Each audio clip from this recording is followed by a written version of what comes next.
Hi guys, I hope you are doing well. हम brand management के lecture को continue कर रहे हैं और आज जो हम टॉपिक्स डिस्कस करेंगे वो हैं 5 M's of advertising and functions of a brand. जब हम प्रमोशन की बात करते हैं तो हमारे माइंड में फ़ौरन एडवर्टीजमेंट आता है, जबकि इसके अलावा भी बहुत सारे प्रमोशंस के मेथड हैं जिससे आप अपनी प्रोडक्ट या सर्विस या ब्रांड को प्रमोट कर सकते हैं। बट एडवर्टीजमेंट प्रमोशन का की फोकस्ड एलिमेंट है। Advertisement is the art of promoting yourself through different media. जब हर चीज़ चेंज होती जा रही है तो एडवर्टीजमेंट में भी बहुत सारी चेंजेस आई हैं। It's also converted into a whole subject. यहाँ हमारे पास 5 M's ऑफ एडवर्टीजमेंट हैं जो हमें इस होल सब्जेक्ट को समझने में मदद देंगे, जिसमें हमारे पास सबसे पहले है mission, then message, then money, then media and then measurement. Like the mission statement of any company or organization, promotion के कंपोनेंट एडवर्टाइजिंग का एक क्लियर मिशन होता है कि आप एडवर्टाइजिंग से हासिल क्या करना चाहते हैं। इन दिस सेट हम अपना मिशन, गोल और ऑब्जेक्टिव सेट करते हैं कि हम इस एक्ट के थ्रू क्या करने वाले हैं और हम इससे क्या अचीव करेंगे। तो ऑर्गेनाइजेशन अपने रिकॉर्ड में ये मिशन रखती हैं कि एडवर्टाइजिंग कैंपेन से हमने क्या अचीव किया। The message is that idea, information, literature and theme जो आप अपनी टारगेट ऑडियंस को कम्युनिकेट करना चाहते हैं। Message according to the target customer decide किया जाता है, क्योंकि आप अपनी स्पेसिफिक इंफॉर्मेशन अपनी टारगेट ऑडियंस को ही सेंड करना चाहेंगे।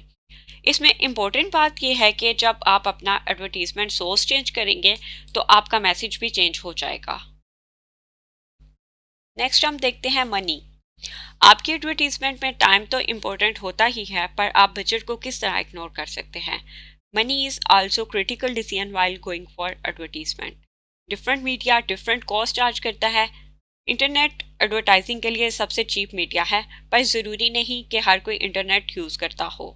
TV is more costly but effective media in advertising. Mostly companies media budget अलग से रिजर्व रखती हैं। हर तरह का मीडिया अपना डिफरेंट एडवर्टाइजिंग पैकेज ऑफर करता है।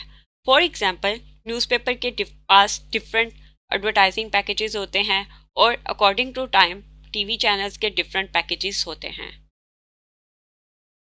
नेक्स्ट हम जो एम डिस्कस करने वाले हैं वो है मीडिया।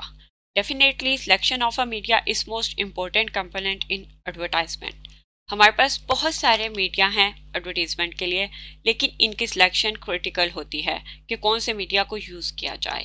मीडिया सिलेक्शन का डिसीजन टारगेट मार्केट या ऑडियंस पर डिपेंड करता है, क्योंकि ऑर्गेनाइजेशन सबसे पहले ये एनालाइज करती हैं कि इंफॉर्मेशन कैसे डिलीवर की जाएगी, इंटरनेट के थ्रू या ट्रेडिशनल मीडिया के थ्रू, फॉर एग्जाम्पल न्यूज़पेपर वगैरह।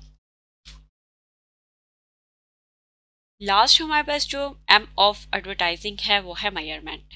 मार्केटिंग स्ट्रेटजी की तरह एवेल्युएशन और मेजरमेंट एक एसेंशियल स्टेप है एडवर्टीजमेंट स्ट्रेटजीज के लिए। एवेल्युएशन के बगैर आप कैसे कह सकते हैं कि आपने अपना गोल अचीव कर लिया है। एडवर्टीजमेंट में भी ज़रूरी है कि आप मेजर करें अपनी एडवर्टीजमेंट स्ट्रेटजीज को कि आपने वही अचीव किया है जो आप अचीव करना चाहते थे या नहीं। Measurement depend on media selection, क्योंकि हर मीडिया की अपनी मेजरमेंट टेक्निक होती है। नेक्स्ट हम जो टॉपिक डिस्कस करेंगे वो है फंक्शंस ऑफ अ ब्रांड। एक ब्रांड कंसिस्टेंट और होलिस्टिक प्लेज है जो कोई कंपनी बनाती है।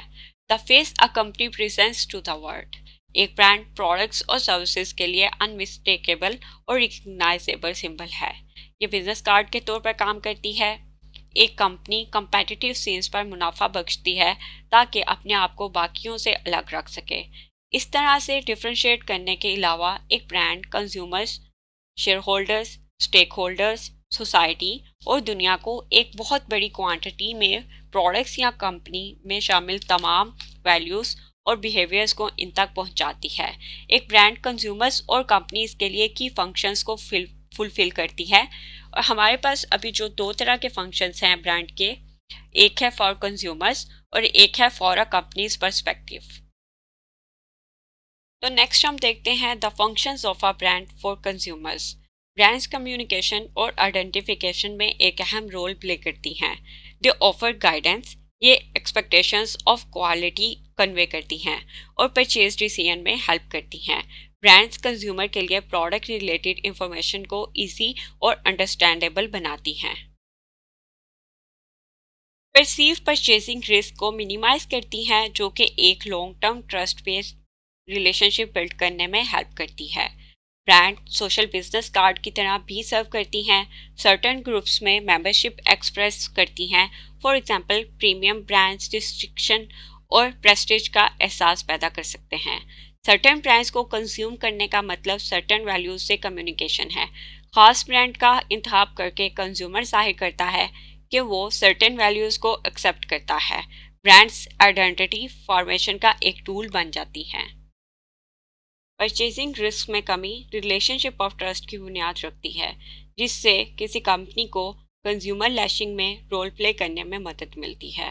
Brands swelling cracks of trade को काउंटर कर सकती हैं, क्योंकि डीलर अपने शेल्फ स्टॉक करते हैं और कंज्यूमर की जाने वाली रिक्वेस्ट पर ऑर्डर लिस्ट फिल करते हैं।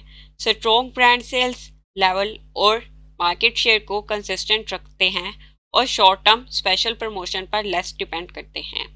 एक ब्रांड लाइसेंसिंग अपॉर्चुनिटीज के मामले में ग्रेट पोटेंशियल दिखाती है। इंटरनेशनल ब्रांड एक्सपेंशन के लिए कंपनीज को हेल्प करती है। फाइनली ब्रांड्स कंपनीज को क्लियर प्रोफाइल के ऑनर में और कंपटीशन विन करने की भी सलाहियत पेश करती है। स्पेशली स्ट्रॉन्ग ब्रांड्स ये रिस्क कम कर सकती हैं कि न्यू प्रोडक्ट की लॉन्च फ्लॉप हो जाएगी, पर ये सक्सेसफुल ब्रांड स्ट्रेचिंग प्लेटफॉर्म के तौर पर इस्तेमाल की जा सकती हैं। Thank you for listening guys. इसी के साथ हम आज का जो लेक्चर है उसको क्लोज करते हैं। नेक्स्ट लेक्चर में हम नेक्स्ट टॉपिक्स को डिस्कस करेंगे।